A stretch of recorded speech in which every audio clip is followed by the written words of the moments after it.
14 বছরের ছেলে কোরআনে হাফেজ, 14 বছরের ছেলে কোরআনে হাফেজ মারা গেছে পেটের রোগে। তার পিতামাতা গ্রামের লোক গোসল দিয়ে কাফন পরিয়ে জানাজা পড়িয়ে মাটি দিয়েছে। 8 বছর পর, ক বছর? জেলাটার নাম কি? কুমিল্লা জেলা, বাংলাদেশের কুমিল্লা জেলা। 8 বছর পর ওর পাশে একটা কবর খুলছিল, খুলতে খুলতে এই হাফেজ সাহেবের কবরটা খুলে ফেলে। যারা কবর খুলছিল তারা দেখছে হাফেজ সাহেবের কবরটা, ওই লাশটা, কাফনটা সামান্য পচনও ধরেনি। সুবহানাল্লাহ বলেন একটু। ওই কবর খোঁড়নেওয়ালাগুলো ওরা মসজিদের ইমাম সাহেবকে ডেকে এনেছে। ওরা তো শিক্ষিত নয়। ইমাম সাহেব এসছে, এসে দেখে সত্যি সত্যি। ইমাম সাহেব আবার 10-12 জন আলেমকে ফোন করে ডেকেছে। আলেমরা এসছে, এসে কবরটায় নেমেছে 2 জন আলেম। নেমে হাফেজ সাহেবের কাফন তো সব মুখে সব জড়ানো থাকে, আস্তে আস্তে খুলেছে। খুলে দেখছে 8 বছর আগে যেমন কর্পূর দেওয়া হয়েছিল গালে, সেই কর্পূর 8 বছর পরে সেই একই অবস্থায় রয়ে গেছে। এবার বুঝতে পারছেন কোরআনে হাফেজ কত মূল্যবান। এই মাদ্রাসায় হাফেজা তৈরি করা হয়, হাফেজা তৈরি করা হয়। ছেলেদেরকে বলে হাফেজ, মেয়েদেরকে বলে হাফেজা। হাফেজা তৈরি করা হয়। আপনারা কি ভাবছেন যাইতাই জায়গায় বসে আছেন ভাবছেন নাকি? জায়গাটা যাইতাই নয়। একদিন বুঝতে পারবেন কিয়ামতের মাঠে, সেদিন এই কথাগুলো আপনাদের চোখের সামনে ভেসে উঠবে। কিরামান কাতিবিন, 2 কাঁধের 2 সম্মানিত ফেরেশতা সাক্ষী দেবে। সেই মাঠে দেখা হবে আপনাদের সঙ্গে আমার, আপনাদের সঙ্গে আমার দেখা হবে ওই মাঠটায়। কোরআনে হাফেজ যারা হয় শুনে রেখে দিন। এজন্য আপনাদের বলে যাচ্ছি, 4টে ছেলে যদি হয়, 2টো ছেলে হয়, 1টা ছেলে যদি হয়, এই মা বোনেরা, 1টা সন্তান যদি পেট থেকে আসে, ছেলে হোক আর মেয়ে হোক, তাকে কোরআনে হাফেজ করাবে। কেন? হাফেজ সাহেবের বাপ আর মায়ের মাথায় কিয়ামতের মাঠে আল্লাহ পাক নূরের টুপি পরাবে। শুধু তাই নয়, হাফেজ সাহেবকে কিয়ামতের মাঠে আল্লাহ করবেন কি, জান্নাতের ভিতরে ঢুকিয়ে জান্নাতের প্রথম সিঁড়িতে দাঁড় করিয়ে দেবে, দিয়ে বলবে আল্লাহ ইন্না নাহনু নাযালনা যিকরা ওয়া ইন্না লাহু লাহাফিজুন। আমি কোরআন নাজিল করেছি, আমি কোরআনকে হেফাজত করেছি। তুমি কোরআনকে বুকে রেখেছিলে, আমার কথাগুলো তুমি ইয়াদ রেখেছিলে। অতএব তুমি এই জান্নাতের প্রথম সিঁড়িতে ওঠো, উঠে একটা একটা করে সিঁড়ি ভাঙো আর কোরআন তেলাওয়াত করতে থাকো। কিছু বুঝতে পারছেন? কোথায় দান করেছেন আপনারা? কোন মাদ্রাসায় দান করেছেন? ভাববেন, ভাববেন বাড়িতে গিয়ে কোন জায়গায় জলসায় এসেছেন। খুব বড় আশা ছিল আজকের আমার এখানে, যে এত ব্যস্ততার ভিতরে আমি এলাম, অন্তত কোরআনের একটি সূরার আলোচনা রাখবো, কিন্তু পরিবেশ আমাকে সাথ দিল না। তাই আপনাদেরকে আমি বাস্তব থেকে কিছু কথা আপনাদের বলতে বাধ্য হলাম। 4 নাম্বার হলো, হাক্কানি আলেমের দেহ মাটি খেতে পারে না। নবীজি বলেছেন কুন আলিমান, হাক্কানি আলেম হও। হাক্কানি আলেম, হাক্কানি আলেম হতে যদি না পারো, আও মুতাআল্লিমান, হাক্কানি আলেমের ছাত্র হও। তাও যদি সুযোগ না পাও, আও মুস্তামিআন, হাক্কানি আলেমরা যেটা বলে মনোযোগ সহকারে শ্রবণ করো। তাও যদি সুযোগ না পাও, আও মুহিব্বান, হাক্কানি আলেমদেরকে অন্তর দিয়ে ভালোবাসো। ওয়ালা তাকুন খামিসান ফাতুহলিকু, 5 নাম্বারটা হতে যেও না, তাহলে তুমি জাহান্নামী হয়ে যাবে। তাই আপনাদেরকে অনুরোধ করে বলে যাচ্ছি, বাপ, এই কয়েকটা কথা বলার সুযোগ আমাকে দিন, 2-4টে কথা আপনাদেরকে বলি। 5 নাম্বার হলো, মুয়াজ্জিনের দেহ মাটি খেতে পারে না। 12 বছর যদি কেউ নিঃস্বার্থভাবে আজান দেয়, ওই দেহ মাটি খেতে পারে না। জোরে বলুন সুবহানাল্লাহ। 6 নাম্বার, হালাল খানেওয়ালা মানুষের দেহ মাটি খেতে পারে না। এই নদিয়া জেলার ঘটনা। এই নদিয়া জেলায় সেই লোকটা শুয়ে আছে। লোকটা কি করেছে জানেন? মাওলানা নয়, মুফতি নয়, হাফেজও নয়, সাধারণ একজন চাষি মানুষ। চাষ করত, নিজের জমিতে চাষ করত আর খেত। ছেলেদের পয়সায় খেত না, নিজেই খেত, স্ত্রী রান্না করত, খেত, চাষ করত, জীবনে কোনোদিন সুদ খায়নি। সাধারণ মানুষ একজন, 5 ওয়াক্ত নামাজ পড়তো, কারোর সমালোচনা করত না, চায়ের দোকানে আড্ডাও দিত না। লোকটা মারা যাওয়ার আগের দিন, বৃহস্পতিবার রাতে মারা গেছে, শুক্রবার জুম্মার পরে মাটি হয়েছে। বৃহস্পতিবার সারাদিন গ্রামের লোকেদের সঙ্গে দেখা হয়েছে, যাদের সঙ্গে দেখা হয়েছে তাদেরকে সালাম দিয়েছে, মোসাফা করেছে, বলেছে আমার জন্য একটু দোয়া করিস, আমি যদি কোনো ভুল করে থাকি আমাকে মাফ করে দিস, এইটুকু। তা ভেবেছে এমনি, কি আর জানে। বৃহস্পতিবার রাতটা গেছে, এন্তেকাল হয়ে গেছে, শুক্রবারে মাটি হয়েছে। 2000 সালের ঘটনা। 2000 সালের ঘটনা। 2020 সালে, কত বছর হয়? 20 বছর। 2020 সালে তার স্ত্রী মারা গেছে। স্বামীর কবরের পাশে স্ত্রীর কবর খুলতে যাচ্ছিল। যারা কবর খুলছিল, কবর খুলতে খুলতে বেচারা বুঝতে পারেনি যে, ওরা ভেবেছে এইটা স্বামীর, এইটা বুড়োর কবর, বুড়ির কবরটা এখানে হবে। ওরা বেচারা করেছে কি, সমান তো, সমান হয়ে গেছে মাটি, আর যার ফলে ওরা বুঝতে না পারে ওই বুড়োর কবরের উপরেই কবর খুলছে। কিছুটা খোলার পরে কাপন বের হয়ে পড়ে। কাপন দেখছি, সাদা কাপন। ঘুরি ঘুরি ঘুরি দেখছি, সত্যি তো গোটা লাশটাই রয়েছে। মুখটা খুলে দেখে 20 বছর আগে যেমন মাটি দেওয়া হয়েছিল। ছেলেরা দেখে অবাক।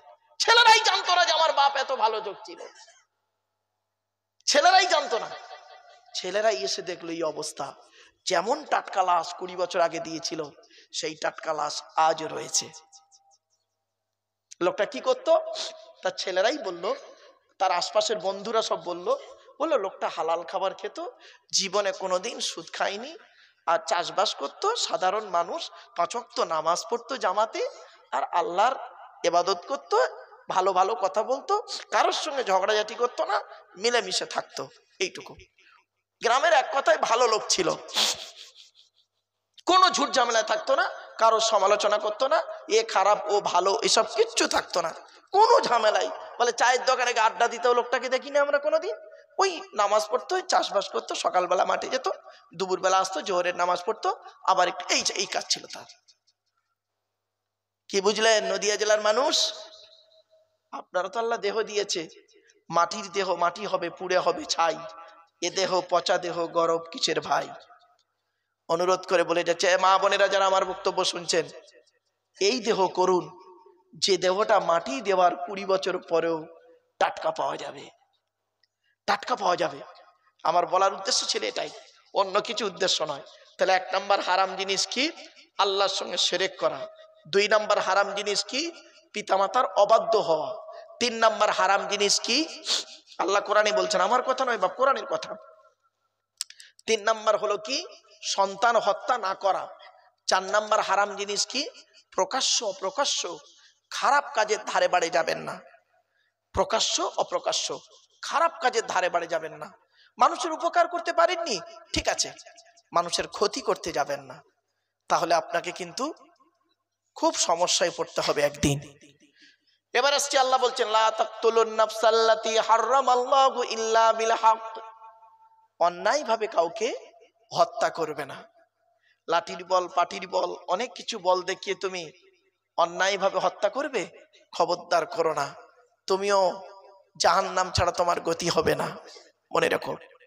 6 নাম্বার খুব ইম্পর্টেন্ট, ওয়ালা তাকরাবু মালাল ইয়াতীমি ইল্লা বিল্লাতী হিয়া আহসান হাত্তা ইয়াবলুগা আশুদ্দা। 6 নাম্বার, এতিমের মাল খেতে যাবে না। এখানে অনেক মানুষ আছে দেখবেন, বাপ মারা গেছে, চাচা বেঁচে আছে, ভাইপোদের সম্পত্তি নিজের নামে রেকর্ড করে বসে আছে, ঠিক না বে ঠিক? কবরে শুতে হবে। আল্লাহ কোরআনে বলেছেন, আমি বলিনি, ইন্নাল্লাযীনা ইয়াকুলুনা আমওয়ালাল ইয়াতামা যুলমান ইন্নামা ইয়াকুলুনা ফি বুতুনিহিম নারাম ওয়া সায়াসলাউনা সাঈরা। 4 নম্বর পারা 17 নম্বর পৃষ্ঠা 14 নম্বর লাইন, সূরার নাম সূরা নিসা 10 নম্বর আয়াতে আল্লাহ বলে দিলেন, নিশ্চয়ই যারা ইতিমের মাল ভক্ষণ করে তারা তাদের পেটে নরকের আগুনগুলো ঢোকাতে শুরু করে। আমি আল্লাহ তাদের জন্য সাইর নামক জাহান্নাম নির্ধারিত করে রেখে দিয়েছি। অনুরোধ করে বলে যাচ্ছি বাপেরা, খবরদার এতিমের মাল খেতে যাবেন না, এতিমের মাল খাবেন না। গরিব, খবরদার গরিবের মাল, এতিমের মাল খেতে যাবেন না, কঠিন আযাব হবে আপনাদের। এরপরে আল্লাহ বললেন, আউফুল কাইলা ওয়াল মিজানা বিল কিসতি লা নুকাল্লিফু নাফসান ইল্লা উসআহা। আরেকটা হারাম, আল্লাহ বলছে ওজনে কম দেবে না। যারা দোকানদার আছেন খবরদার ওজনে কম দেবেন না। আল্লাহ কোরআনে বলে, এই আয়াতের তাফসীর অন্য আয়াত দিয়ে হচ্ছে, ওয়াইলুল লিল মুতাফফিফিন আল্লাযীনা ইযা ক্তালু আলান নাসি ইস্তাওফুন ওয়া ইযা কালুহুম আও ওয়াজানুহুম ইখসিরুন আলা ইয়াযুন্নু উলাইকা আন্নাহুম মাবউসুন লিয়াউমিন আযীম। ওজনে কম দেবেন না। যারা দোকানদার আছেন খবরদার মানুষকে ঠকাতে যাবেন না। এত সহজ ইসলাম, আপনি সহজে বলে ফেললেন আর হয়ে গেল। এরপরে আল্লাহ বলছেন, ওয়াইযা কুলতুম ফাদিলু ওয়ালাউ কানা যা কুরবা। আল্লাহ বলছেন, তুমি যখন কথা বলবে ন্যায্য কথা বলবে, ন্যায় কথা বলবে, পক্ষপাতিত্ব কথা বলবে না, হক যেটা হক কথা বলবে, ন্যায়কে ন্যায় বলবে, অন্যায়কে অন্যায় বলবে। শুনে রাখুন, 1 ঘন্টা ন্যায় বিচার করা 60 বছর ইবাদতের সমতুল্য। জোরে বলুন সুবহানাল্লাহ। আপনি 1 ঘন্টা ন্যায় বিচার করতে শিখুন। এই মা বোনেরা, আপনি 1 ঘন্টা ন্যায় বিচার করুন তো দেখি, কি ন্যায় বিচার করেছেন আপনি। দেখুন 2-1টা বের করে দিচ্ছি আপনাদেরকে, খুলে দিচ্ছি 2-1টা। স্ত্রীর এই মেয়ের পেটে বাচ্চা, বৌমার পেটে বাচ্চা, মেয়ের পেটে বাচ্চা, বৌমার পেটে বাচ্চা। মেয়েটাকে ভালো করে খাওয়াচ্ছে, বৌমাকে সারাদিন গাধার মতো খাটাচ্ছে। 2 দিন বেচারা বৌমা উঠতে পারেনি, কাজ করতে পারেনি। ওই শাশুড়ি পাড়ায় পাড়ায় বলে বলে বেড়াচ্ছে, আমরা আর পেটে বাচ্চা ধরিনি, ও একাই শুধু পেটে বাচ্চা ধরেছে। হয়েছে? অনেক শাশুড়ি এখানে বসে আছে দেখবেন, নিজের বৌমার প্রতি অত্যাচার করে। ছেলে হয়তো বিয়ে করেছে, পিতামাতার অমতে বিয়ে করেছে, পিতামাতা রাজি নয় ওই মেয়েকে, ব্যাস যত ভালো সুন্দরী মেয়ে হোক, যত আল্লাহওয়ালা মেয়ে হোক, ও শাশুড়ি কোনো মতেই বৌমাকে মেনে নেবে না। সারাক্ষণ ওই বৌমার প্রতি অত্যাচার অত্যাচার অত্যাচার। কত শাশুড়ি রয়েছে বৌমার প্রতি অত্যাচার করে, কত বৌমা আছে শাশুড়ির প্রতি অত্যাচার করে, কত ননদ আছে ভাবির প্রতি, কত ভাবি আছে ননদের প্রতি অত্যাচার করছে। খবরদার নয়। এজন্য আল্লাহ পাক বলছেন, ওয়াইজা কুলতুম ফাদিলু ওয়ালাউ কানা যা কুরবা। যখন তুমি কথা বলবে ন্যায্য কথা বলবে, ন্যায্য কথা বলবে। তাই আপনাদেরকে আমি অনুরোধ করে বলে যাচ্ছি, কথা যখন বলবেন ন্যায্য কথা বলবেন। হিন্দু মুসলমান আরেকটি কথা আপনাদের বলে যে, এই প্রাসঙ্গিক যখন এলো, আল্লাহ পাক বলছেন, ওয়াবুদুল্লাহ ওয়া লা তুশরিকু বিহি শাইয়্যা ওয়া বিল ওয়ালিদাইনি ইহসানা ওয়াবিজিল কুরবা ওয়াল ইয়াতামা ওয়াল মাসাকিন ওয়াল জারিজিল কুরবা ওয়াল জারিল জুনুব ওয়া সাহিবি বিল জামবি ওয়াবনিস সাবিল। আল্লাহ পাক বলছেন, নিকটবর্তী প্রতিবেশীর উপকার করো, দূরবর্তী প্রতিবেশীর উপকার করো। নিকটবর্তী প্রতিবেশী মানে আপনার মায়ের পেটের ভাই, পাশের বাড়ি রয়েছে, আপনার বাড়ি এই, মায়ের পেটের ভাইয়ের বাড়ি ওই। ভাই বিপদে পড়েছে, আপনার দায়িত্ব, কোরআন বলছে তুই তোর ভাইয়ের বিপদে ঝাঁপিয়ে পড়। আর আমরা কি করি? ভাই বিপদে পড়েছে, ও ফজরের নামাজ পড়তে যাচ্ছে। হয়েছে? বাড়ি থেকে ভাববেন, ভাইয়ের খবরটা নিল না, সারা রাত ভাইয়ের স্ত্রী পেটে বাচ্চা প্রসব বেদনায় ছটফট করছে, ও সেসব কাজ দেখেনে। এজন্য আল্লাহ পাক বলছেন, ওয়াল জারিজিল কুরবা, নিকটবর্তী প্রতিবেশীর উপকার করো, ওয়াল জারিল জুনুব, দূরবর্তী প্রতিবেশীর উপকার করো। তোমার বাড়ি এখানে, পাশের বাড়ি হিন্দু, হিন্দু অমুসলিম ভাই বসে আছে, তুমি তার বিপদে ঝাঁপিয়ে পড়ো।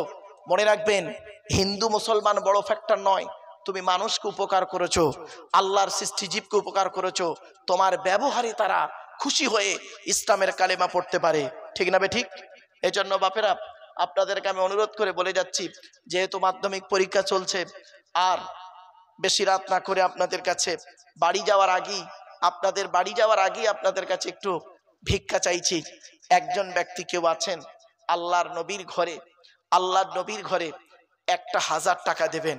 বাপ মার নামে, দাদা দাদি, নানা নানি, খালা খালু, ফুপা ফুপু, মামা মামি, শ্বশুর শাশুড়ির নামে 1000 টাকা আপনাদের কাছে চাইছি। দয়া করে একটু কেউ দেবেন, একজন ব্যক্তি দেবেন। বড় আশা নিয়ে চাইলাম 1000 টাকা বাপ মার নামে দেবে। 1000 টাকা শেষ করে দেবে এক্ষুনি, কারণ আর বেশিক্ষণ বলার সময় নেই, আর বেশি বলাটাও ঠিক হবে না, কারণ দীর্ঘক্ষণ আলোচনা শুনেছেন সন্ধ্যা থেকে নিয়ে এখন পর্যন্ত, বিভিন্ন দিক নিয়ে কথা শুনেছেন আপনারা। নামাজ আপনাকে পড়তেই হবে, এটা কোরআনের 82 থেকে 83 জায়গায় আছে, আর লেখাপড়া শেখার কথা কোরআনে আছে 92 জায়গায়। এটা মনে রাখবেন। শিক্ষা প্রতিষ্ঠানের জলসায় আপনারা এসেছেন, শিক্ষা জিনিসটাই কি আমরা এখনো পর্যন্ত বুঝতে পারলাম না। শিক্ষিত মানুষ কাকে বলে, কি শিক্ষিত? মনে রাখবেন, নামের পাশে ডিগ্রি থাকলে তাকে শিক্ষিত লোক বলে না।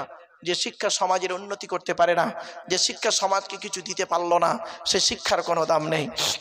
মনে রাখবেন, এমন বিদ্যা রেখে যান। নবী বলেছেন 3 ব্যক্তির 3টে জিনিস, মানুষ মারা যায় 3টে জিনিস রয়ে যায়। 1 নাম্বার হলো সাদাকাতুন জারিয়া, পৃথিবীতে যদি কোনো দান খয়রাত করে যায় কবরে শুয়ে শুয়ে সওয়াব পাবে। তাই একজন ব্যক্তির কাছে আমি বড় আশা নিয়ে 1000 টাকা চেয়েছি। কি নাম? বশির মল্লিক। কার নামে? মায়ের নামে দিয়েছে বশির ভাই 1000 টাকা। নারাই তাকবীর, নারাই তাকবীর। আমার বাপেরা, আর এক ভাই দেবে 1000 টাকা, আর একটা ভাই দেবে 1000 টাকা। 2 নাম্বার ব্যক্তি কি আছে? 1000 টাকা চেয়েছি, বেশি চাইনি আপনাদের কাছে। আল্লাহর নবীর ঘরের জন্য আপনাদের কাছে ভিক্ষা চেয়েছি। মা বোনেদেরকে বলছি, মায়েরা বোনেরা, আপনি আপনার পেটের সন্তানকে সুশিক্ষা দিন। মনে রাখবেন, প্রত্যেক পিতামাতার দায়িত্ব হলো ছেলে মেয়ের উপরে 3টি।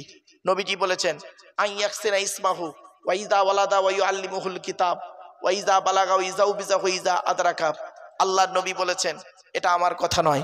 তাই আপনাদের কাছে আমি অনুরোধ করছি, একজন ব্যক্তিকে দেবে 1000 টাকা দেবে।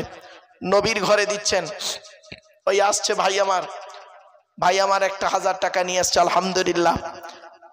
বাপেরা, আল্লাহর নবীর ঘরে আর 1000 টাকা দিচ্ছেন। কি নাম ভাই? কত? আচ্ছা, কার নামে? আব্বার নামে। কি নাম ভাই আপনার? বলুচাঁদ শেখ ভাই আমার আব্বার নামে দিয়েছে 1000 টাকা। দেখেছেন, আল্লাহর নবী বলেছেন, তুমি তোমার বাপের নামে দান করো, মায়ের নামে দান করো। কোরআনেও আছে, দানের আয়াত কোরআনে বহু রয়েছে। কটা আয়াত দেবো আপনাদেরকে? যেহেতু আমার বন্ধুবর্গ কারি রিয়াজতুল্লাহ সাহেব বিভিন্ন দিক থেকে, বিভিন্ন অ্যাঙ্গেল থেকে আপনাদের কাছে কালেকশন করেছেন, আপনাদেরকে অনুরোধ করছি। 3 নাম্বার ব্যক্তি কি আছে বাপ? 3 নাম্বার ব্যক্তি কি আছে? 1000 টাকা দেবে। 1000 টাকা বাপেরা, 1000। এখন যদি কাছে না থাকে একটু নামটা লিখিয়ে দিন, 2 দিন পরে দেবেন। নবীর ঘরে দিচ্ছেন।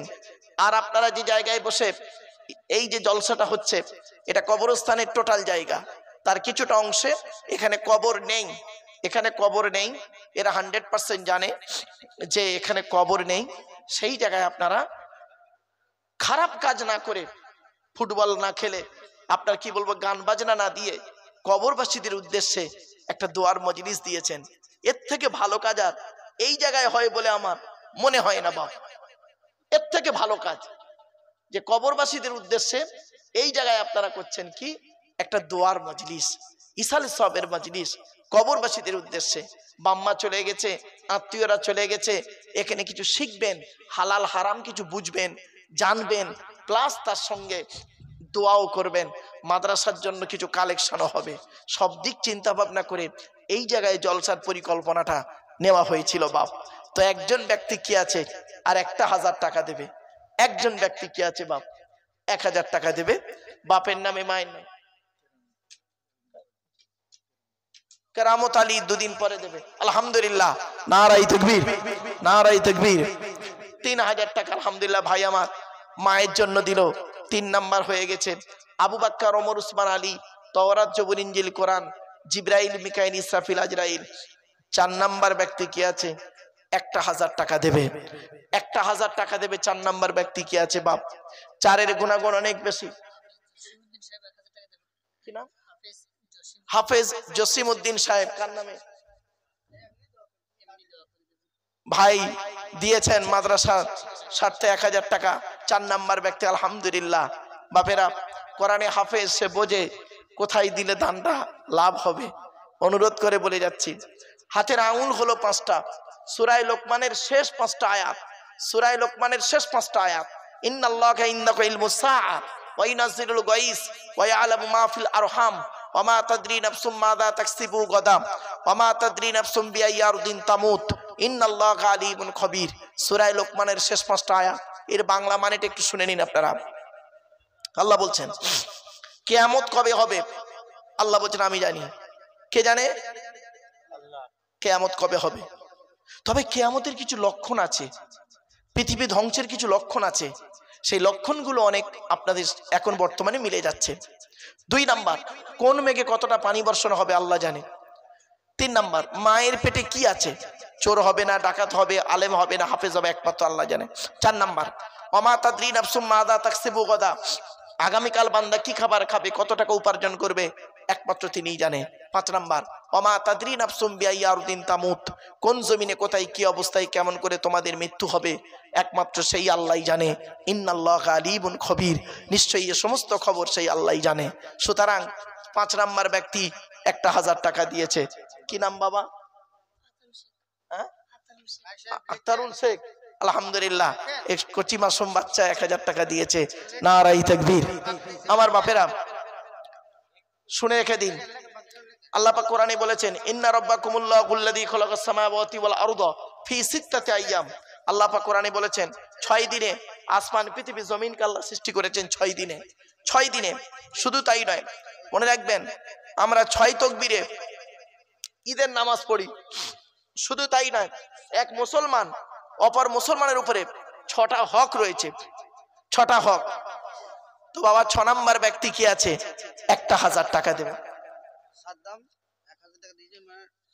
সাদ্দাম ভাই 1000 টাকা দিয়েছেন, 100 টাকা জমা, 900 টাকা বাকি, কালকে দিয়ে অন্যদিন দিয়ে দেবে। 6 নাম্বার ব্যক্তি হয়ে গেছে। আল্লাহ পাক কোরআনে বলেছেন খালাকাস সাবআ সামাওয়াতিন তিবাকা, 7টা আসমান তৈরি করেছেন, 7টা জাহান্নাম তৈরি করেছেন। 7-এর গুরুত্ব খুব বেশি। 7 নাম্বার ব্যক্তি কি আছে? 1000 টাকা দান করবে। 7 নাম্বার ব্যক্তি কি আছে বাপ? 1000 টাকা দেবে। আমার মা বোনদের বলি, মায়েরা বোনেরা একটু দয়া করে মেহেরবানি করে পাঠান। এত মানুষ। আল্লাহ, নাজমুল ভাই 500, আরেকজনকে 500 টাকা দিল না হুজুর আপনার হাতে? এই দেখেন, দুটো হাম মিলে একটা ফুল হয়ে গেছে। দেখেছেন, 7 নাম্বার ব্যক্তি হয়ে গেল 7000 টাকা। এবার আসছি, 8টা জান্নাত তৈরি করেছে আল্লাহ পাক। জান্নাতের যে কোনো দরজা দিয়ে আল্লাহ পাক প্রবেশ করাবেন। 8 নাম্বার ব্যক্তি কি আছে? 1000 টাকা দেবে। এখন যদি কাছে না থাকে 2 দিন পরে দেবেন, 3 দিন পরে দেবেন। একটু দয়া করে নামটা লিখিয়ে দিন। ফোন পে নাম্বার আছে, ফোন নাম্বার আছে, পাঠিয়ে দেবেন। অ্যাকাউন্ট নাম্বারে পাঠিয়ে দেবেন। বাপেরা একটু ফোন নাম্বারটা দিয়ে যান এবং আপনি একটু দয়া করে মেহেরবানি করে নামটা লিখিয়ে যান। 8 নাম্বার ব্যক্তি কি আছে? 1000 টাকা দেবে। 1000 টাকা আপনাদের কাছে ভিক্ষা চাইছি বাপ। এমন কোন বাবাজি আছেন, মা বোন আছেন, মায়েরা বোনেরা, আপনাদেরকে বলছি 1000 টাকা আপনারা দান করুন, আল্লাহর রাস্তায় দান করুন। দোয়া করে দেবো বাপ, এখনই দোয়া হয়ে যাবে, আর 10 মিনিটের মধ্যেই দোয়া হয়ে যাবে। দয়া করে মেহেরবানি করে দেন। আল্লাহ আপনাদের দানকে কবুল করুন। বড় কষ্ট লাগে, বড় কষ্ট লাগে, দুঃখ লাগে, এজন্য তাই আমি সহ্য করতে পারি না, তাই বলে ফেলি বাপ। 25 থেকে 27 হাজার লোক খাবে। আরে সর্বনাশ! এই নদিয়া জেলায় মনে হয় এইটা মনে হয় প্রথম হলো। 25 থেকে 27 হাজার লোক খাওয়ার ব্যবস্থা। চাটিখানি কথা ভাই, বেনামে আব্বা মার নামে দিয়েছে 500 টাকা। ভাই আর একজন 500 টাকা একটু দেবেন দয়া করে। মেহেরবানি করে একটু দেবেন। আল্লাহ দানকে কবুল। কোরআনে আল্লাহ পাক বলেছেন, আল্লাযীনা ইনফিকুনা আমওয়ালাহুম বিল-লাইলি ওয়ান-নাহার সিররাম ওয়া আলানিয়া ফালাহুম আজরুহুম ইনদা রাব্বিহিম ওয়ালা খাউফুন আলাইহিম ওয়ালা হুম ইয়াহজানুন। আলহামদুলিল্লাহ, বেনামে এই দেখেন ৮০০০ টাকা হয়ে গেল। আল্লাহ পাক কোরআনে বলেছেন, মুসা নবীকে আল্লাহ পাক ৯টা মুজিজা দিয়েছেন। কটা বাপ? কটা ৯টা কোরআনে আছে। ওয়ালাকাদ আতাইনা মুসা ৯ আয়াতিন বাইয়িনাত। পবিত্র কোরআনের ১৫ নম্বর পারা। আলহামদুলিল্লাহ, মুসা নবীকে ৯টা মুজিজা দিয়েছেন। ৯ নম্বর ব্যক্তি কি আছে? কি বললো? সুখপুকুরে বাড়ি, তাই তো?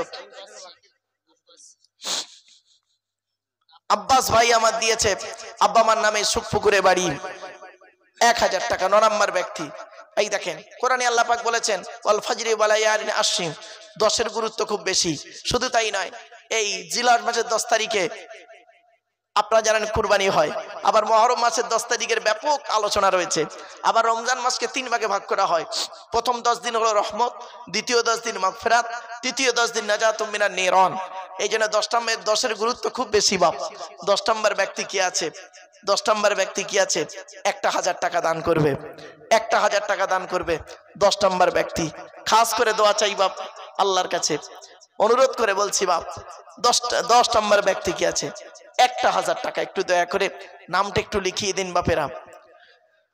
এই গ্রামটার নাম কি? সুখপুকুর। ধন্য গো ধন্য তুমি সুখপুকুরিয়ার মাদ্রাসা, তোমারে বুকে শিখিছে সবাই আলো কোরআনের পাক ভাষা। সুবহানাল্লাহ, একটু বলা গেল না? আসল ঝিমিয়ে গেছে তো লোক, এসব সোনার লোকের অভাব। বলবো, ধন্য গো ধন্য তুমি সুখপুকুরিয়ার মাদ্রাসা, তোমারে বুকে শিখিছে সবাই আলো কোরআনের পাক ভাষা। ছোট ছোট ছেলে মেয়ে বুকে কিতাব লইয়া সাজ সকালি আসছে তারা, তোমায় তারা জানিয়া। ও মুসলমান নর নারী, শান্তি যদি পেতে চাও সুখপুকুরিয়ার মাদ্রাসাতে ছেলে মেয়ে পড়তে দাও। কেন? কবর আযাব হবে যখন তোমার আমার উপরে, ছেলে মেয়ে পড়বে কোরআন শান্তি পাবে কবরে। মৌতেরি কষ্ট কঠিন শুনে রেখো মুসলমান, কোরআন শরীফ পড়লে পাশে জাকান্দানি হয় আসান। ধন্য গো ধন্য তুমি সুখপুকুরিয়ার মাদ্রাসা, তোমারে বুকে শিখিছে সবাই আলো কোরআনের পাক ভাষা। সুখপুকুরিয়ার বাসিন্দারা জানাই তোমাদের সালাম, তোমাদেরই অর্থ দানে তৈরি যেই প্রতিষ্ঠান। ব্যবসায়ীদের জানাই আরো হাজার হাজার আসসালাম, চাষবাসে চাকুরি ব্যবসায় করেন খোদা লাভবান। অবশেষে জানাই